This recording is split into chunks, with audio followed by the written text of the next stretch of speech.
Hello friends, ये मैं एक शॉर्ट वीडियो लेकर आई हूँ जिसमें मैंने कुछ मेजर रिपोर्ट्स और इंडेक्सेस और कुछ इंटरनेशनल ऑर्गेनाइजेशन कवर करी है जो कि आने वाले आपके एग्जाम के लिए बहुत इंपॉर्टेंट है। तो सबसे पहले हम देखते हैं ईज़ ऑफ डूइंग बिजनेस। ये वर्ल्ड बैंक जो है वो इसको पब्लिश करता था, अब नहीं करता बिकॉज ये डिसकंटिन्यू हो चुका है। ठीक है, इसके जो की फाइंडिंग्स हैं वो हम देखेंगे। ये जो फोकस करता था रिप्लेसमेंट, गवर्नमेंट को एम्फेसाइज करता था कि हम कैसे ईज़ ऑफ डूइंग बिजनेस कर सकते हैं इस टाइप से। लेकिन इंडिया ने इसको डिसकंटिन्यू अपनी तरफ से नहीं किया है बेसिकली, मतलब हमने इसको स्टेट लेवल पे इम्प्लीमेंट किया है। वर्ल्ड बैंक तो इसकी जो रिपोर्ट है वो तो डिसकंटिन्यू हो गया, लेकिन हमने अभी तो इससे सीख लेकर हम अपने कंट्री में इसको इम्प्लीमेंट इस तरीके से कर रहे हैं कि हम कैसे ईज़ ऑफ डूइंग बिजनेस को प्रमोट कर सकते हैं अपनी कंट्री में।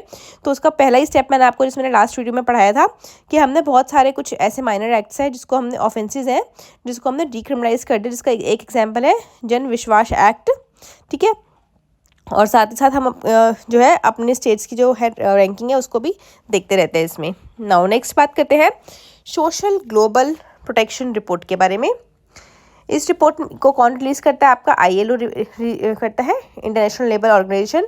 और इसका जो फोकस होता है वो होता है सोशल प्रोटेक्शन करना, social protection floor and financing gap. ठीक है, तो इससे क्या होगा? इंडिया की प्रोग्रेस होगी in expanding coverage through EPFO, EIC, PMJ, इन सारी स्कीम से कर सकते हैं। इंडिया की जो रैंक है वो सेकंड है globally, it's very good rank. ठीक है, और इसे कवरिंग करता है 64.3% ऑफ द पॉपुलेशन। नेक्स्ट हम बात करते हैं world employment and social outlook की। इसको भी अगेन आपका वर्ल्ड बैंक रिलीज़ करता है। इसका जो फोकस रहता है वो रहता है ग्लोबल अनएम्प्लॉयमेंट रेट पर, यूथ अनएम्प्लॉयमेंट रेट पर। ठीक है, इन ट्रेंड्स इन एशिया, और साथ ही गिग इकोनॉमी पे भी आपका फोकस करता है। ठीक है, तो ये आपका कहाँ का फोकस करता है ये आपको मैंने बता दिया है। तो इसका जो इसमें क्या है, इंडिया की क्या रैंकिंग है? इंडिया जो है फास्टेस्ट ग्रोथ है इंडिया की पूरे साउथ एशिया में, और वो ग्रोथ का जो एस्टिमेट है वो है 6.4%। ओके, नेक्स्ट हम बात करते हैं, बहुत इंपॉर्टेंट इंडेक्स है, ये है आपका वर्ल्ड इकोनॉमिक आउटलुक। कौन रिलीज़ करता है? IMF रिलीज़ करता है, ये याद रखना। क्या इसमें करता है? ग्लोबल एंड इंडिया GDP को फॉरकास्ट करता है। ठीक है, और इसमें इंडिया की जो ग्रोथ इसने प्रोजेक्ट करी है वो करी 6.5 से 7%। बात अब करते हैं नेक्स्ट हम अपना global multi dimensional poverty index, very important. इसको कौन रिलीज़ करता है ये याद रखना, UNDP एंड OPHI। ठीक है, अब ये इसको करता है, इसका बेसिकली ये करना, इसको करते क्यों है? ये देखता है कि क्या प्रोग्रेस है हमारी कंट्री की, किसी भी कंट्री की प्रोग्रेस क्या है in reducing income poverty across dimension, like इसमें हेल्थ, एजुकेशन और लिविंग स्टैंडर्ड चेंज जिसमें इंक्लूड होती है। तो इंडिया की जो है 0.069 है, और हेड काउंट जो है 16.4% ऑफ द पॉपुलेशन है। बात करता है इकोनॉमिक सर्वे 2024-25 का, ministry of finance government of India release करती है। ठीक है, और दूसरा इसकी जो ऑफिशियल जो प्रोजेक्शन है वो देखते हैं कि डेट टू GDP रेशो क्या है, और हमारे डिफरेंट सेक्टर्स की परफॉर्मेंस क्या है, जिसमें आपका एग्रीकल्चर, मैन्युफैक्चरिंग, सर्विसेज, इनकी परफॉर्मेंस क्या है। तो ये इसमें हम वॉच करते हैं। फिर बात करते हैं इंडेक्स ऑफ इंडस्ट्रियल प्रोडक्शन के बारे में। ठीक है, इसको कौन करता है? NSO। ये मंथ टू मंथ ट्रैक करता है कि हमारी जो 8 मेजर कोर इंडस्ट्रीज कौन सी है, उनका क्या ग्रोथ है। तो आप मुझे कमेंट में ज़रूर बताइए कि 8 मेजर कोर इंडस्ट्रीज़ हमारी कौन कौन सी है, और हमारे पास कितनी महारत्ना कंपनीज हैं और कितनी रत्ना कंपनीज हैं इंडिया की, ये आप मुझे ज़रूर बताना। और अभी मैंने लास्ट वीडियो में आपको बताया था, हमने 2 कंपनीज़ को महारत्ना का स्टेटस दिया था। तो वो 2 कंपनीज़ कौन सी हैं जिनको हमने महारत्ना का स्टेटस अभी प्रोवाइड कराया है। नेक्स्ट बात करते हैं RBI की फाइनेंशियल इंक्लूजन की इंडेक्स की। इसमें इसको कौन करता है रिलीज? RBI करता है। ठीक है, as per the latest score, इसमें जो स्कोर देते हैं 0 से 100 देते हैं, स्टेट टू स्टेट ये डिफर करता है। नेक्स्ट हम कुछ बात करते हैं गवर्नमेंट स्कीम्स के बारे में और मिनिस्ट्री इनिशिएटिव के बारे में, जैसे कि आपका ई-श्रम पोर्टल के बारे में। ई-श्रम पोर्टल जो है ये फोकस करता है data quality and integration with the USSA वो वाला नहीं है, ये है universal social security account, to ensure करता है कि कैसे हम ऑर्गेनाइज जो वर्कर्स हैं उनको कैसे बेनिफिट्स दे सकें। फिर हम नेक्स्ट बात करते हैं NCS DPI प्लेटफॉर्म। इस पर्टिकुलर प्लेटफॉर्म में इसका जो NCS की फुल फॉर्म है नेशनल करियर सर्विस और डिजिटल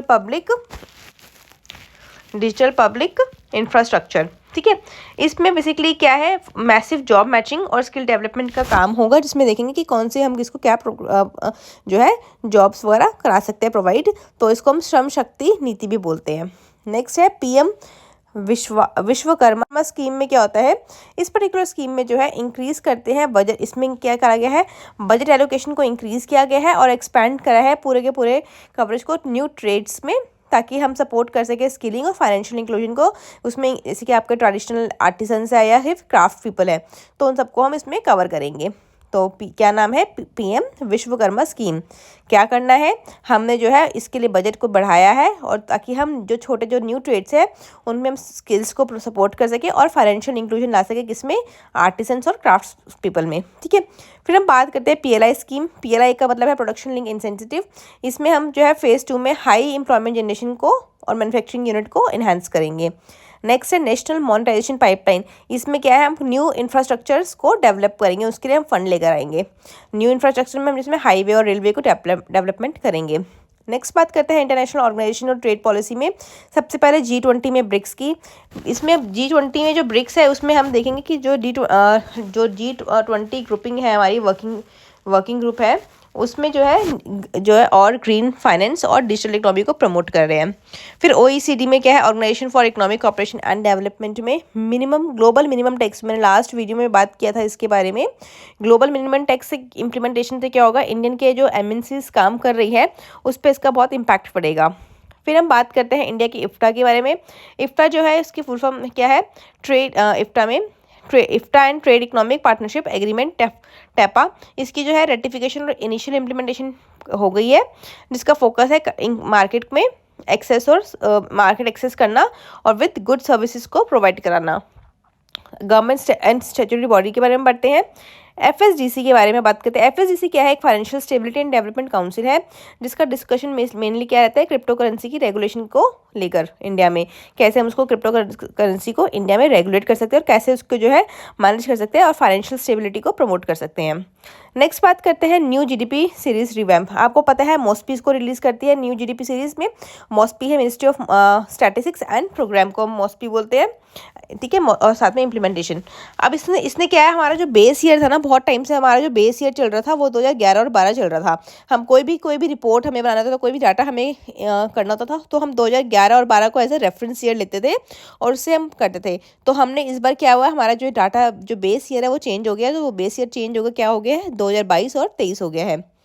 फिर लास्ट हम बात करते हैं न्यू कंज्यूमर प्रोटेक्शन रूल के बारे में, जिसमें E-कॉमर्स गाइडलाइंस और रेगुलेशंस करी है टू मिसलीडिंग एडवर्टाइजमेंट के रिगार्डिंग, कि अपडेट किया कि हम कोई भी E-कॉमर्स गाइडलाइंस बनाएंगे और उसकी रेगुलेशन कैसे कर सकते हैं कि जो एडवर्टाइजमेंट मिसलीड करती है लोगों को। तो दैट्स ऑल। इसमें मैंने आपके सारे इंपॉर्टेंट बहुत ब्रीफली कंक्लूड कर दिए हैं, तो आप इसको एक बार देख लेना और मैं इसका PDF आपको टेलीग्राम चैनल पे प्रोवाइड करा दूँगी। Thank you.